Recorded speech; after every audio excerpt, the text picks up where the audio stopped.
Em nome do Pai, do Filho e do Espírito Santo. Amém. No vídeo anterior nós tratávamos sobre a vida religiosa consagrada mercedária. Neste vídeo nós vamos tratar sobre a vocação ao sacramento da ordem.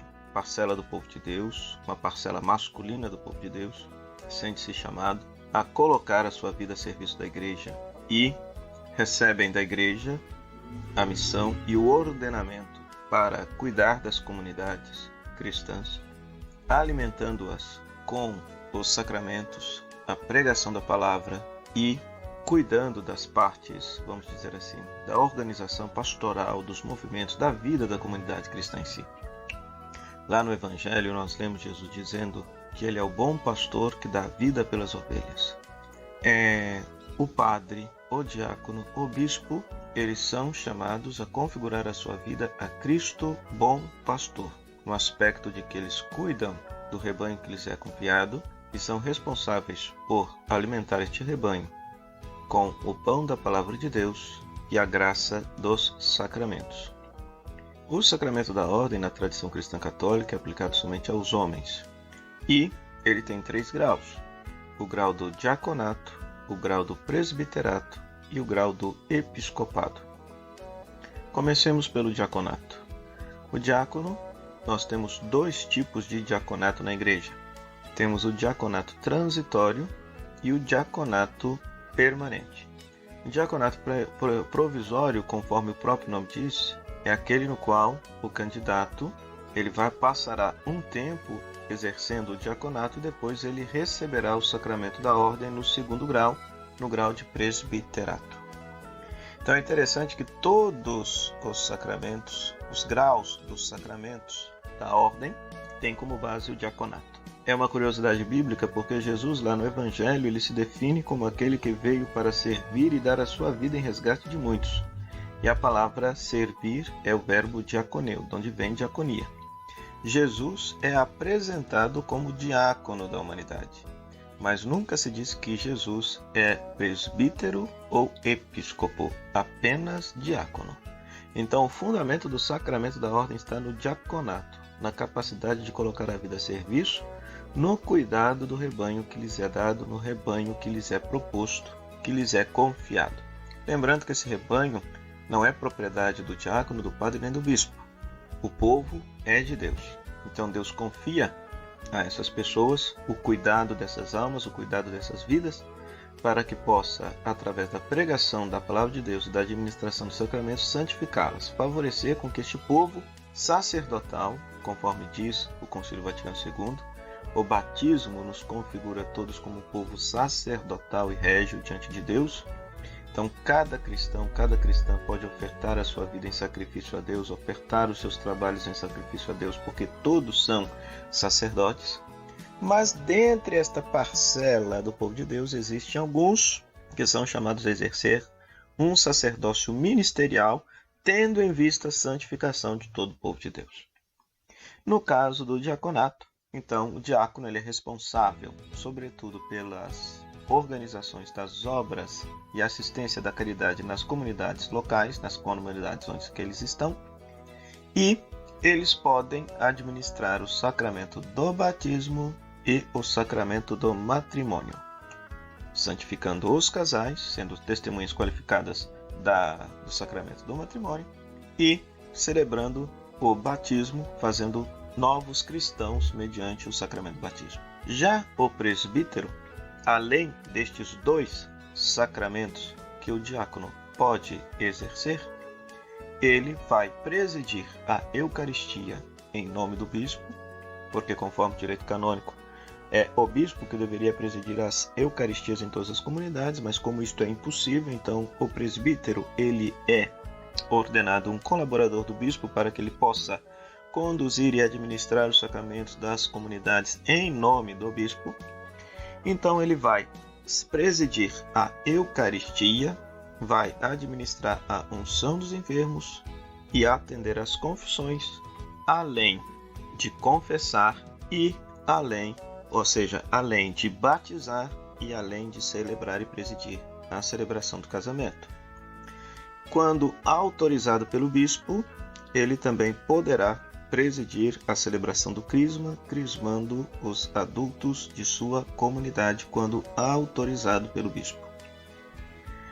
Então a palavra presbítero significa ancião, ou seja, nas igrejas primitivas normalmente era escolhida uma pessoa mais velha para poder dirigir a comunidade.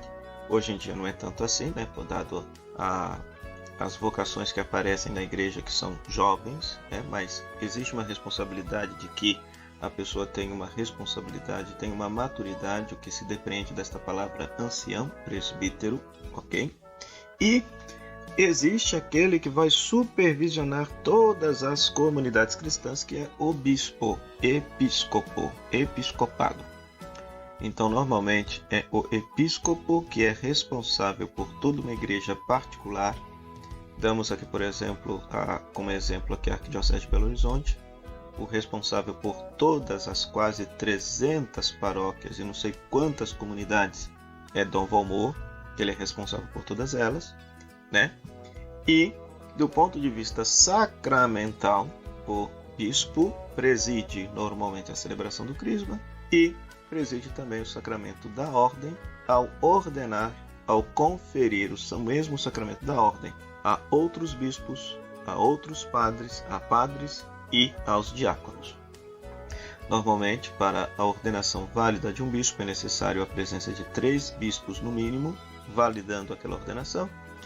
E para a ordenação de um padre e de um diácono basta a presença do bispo e do respectivo colégio dos presbíteros e do colégio diaconal. Então, estas pessoas, bispos, padres e diáconos, são responsáveis por santificar o povo de Deus, pregando a palavra de Deus, administrando, celebrando os sacramentos, que na tradição católica é o meio através do qual Cristo ressuscitado se faz presente na vida da comunidade, tocando-a e santificando-a com a sua graça. E, é claro, administrando a vida pastoral, administrativa e econômica da comunidade. Todos eles têm esta responsabilidade de zelar pela vida, do cuidado do povo de Deus. Em relação ao diaconato permanente, nós dizíamos que o primeiro grau é o diaconato, explicamos o diaconato provisório. O que é o diácono permanente? É um homem casado que recebe o sacramento da ordem. Um homem casado, com no mínimo 10 anos de casado, que recebe a autorização de sua família, de sua esposa, para dedicar-se ao serviço da igreja no grau do diaconato. E ele vai ter a sua família, terá a sua esposa, terá os seus filhos, mas além disso, ele também terá o cuidado de alguma comunidade na igreja. Então, por isso que é necessário a autorização da família e o bom testemunho da família para que ele possa ser aceito, encaminhado e ordenado um diácono permanente.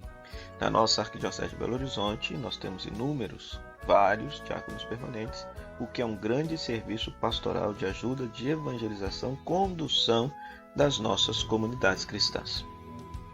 Em todos eles, todos são chamados a configurar a sua vida a Cristo bom pastor. São chamados a cuidar das pessoas, da mesma forma como Cristo Jesus cuidou daqueles que dele necessitavam, da mesma forma como que Cristo cuidou, amou, resgatou, deu a sua vida pela salvação de todos, e assim também o diácono, o padre, o bispo é chamado a cuidar, a dar a vida, a gastar a sua vida, santificando o povo de Deus que lhes foi confiado. Rezemos para que Deus possa suscitar nas nossas comunidades inúmeras e santas vocações para o sacramento da ordem. Diáconos, presbíteros, bispos que possam com santidade conduzir o nosso povo numa fidelidade ao Evangelho, construindo o reino de Deus. Rezemos nesse momento a oração vocacional composta pelo Papa Francisco. Pai de misericórdia, que destes o vosso Filho pela nossa salvação e sempre nos sustentais com os dons do vosso Espírito, concedei-nos comunidades cristãs vivas, fervorosas e felizes, que sejam fontes de vida fraterna e suscitem nos jovens o desejo de se consagrarem a vós e à evangelização. Sustentai-as no seu compromisso de propor uma adequada catequese vocacional e caminhos de especial consagração. Dai sabedoria para o necessário discernimento vocacional, de modo que em tudo resplandeça a grandeza do vosso amor misericordioso. Maria, Mãe Educadora de Jesus, interceda por cada comunidade cristã, para que, tornada fecunda pelo Espírito Santo, seja fonte de vocações autênticas para o serviço do povo santo de Deus. Amém. O Senhor esteja convosco, Ele está no meio de nós. Que a bênção de Deus Todo-Poderoso, Pai, Filho e Espírito Santo, desça sobre vós e permaneça para sempre. Amém.